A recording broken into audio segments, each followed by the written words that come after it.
সারা দেশের আরও কিছু খবর নিয়ে এখন থাকছে ডেস্ক রিপোর্ট।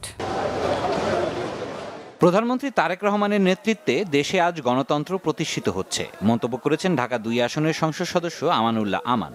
কেরানীগঞ্জ উপজেলা স্বাস্থ্য কমপ্লেক্স ও হযরতপুর ২০ শয্যা হাসপাতাল এলাকায় পরিষ্কার পরিচ্ছন্নতা অভিযানের সময় প্রধান অতিথির বক্তব্যে এই কথা বলেন তিনি।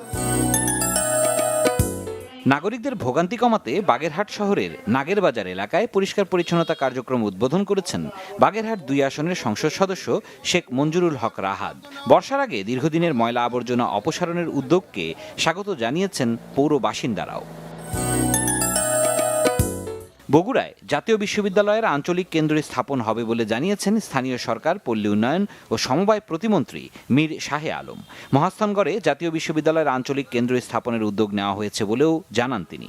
জেলায় প্রস্তাবিত স্থানটি পরিদর্শনের পর সাংবাদিকদের তিনি কথা বলেন।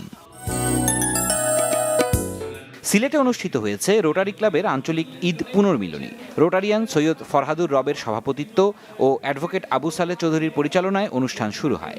প্রধান অতিথি ছিলেন Rotary country coordinator doctor Ishtiaq Zaman. বিশেষ অতিথি ছিলেন deputy country coordinator Rotarian Ataur Rahman Pir. Chattogram মহানগরীর শিকো এরিনায় অনুষ্ঠিত হয়েছে কিশোয়ান প্রেজেন্টস বিকে ফুটসাল টুর্নামেন্টের ফাইনাল খেলা।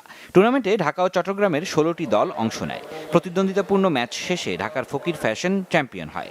কিশোয়ান স্পোর্টিং ক্লাবের সভাপতি ও বনফুল অ্যান্ড কোংয়ের ব্যবস্থাপনা পরিচালক ওয়াহিদুল ইসলাম এর সভাপতিত্বে সমাপনী অনুষ্ঠানে বক্তব্য রাখেন চট্টগ্রাম মহানগর বিএনপির যুগ্ম আহ্বায়ক নিয়াজ মোহাম্মদ খান, বনফুল কোম্পানির জিএম আমানুল আলম ও কিশোয়ান গ্রুপের জিএম রাকিব উদ্দিন।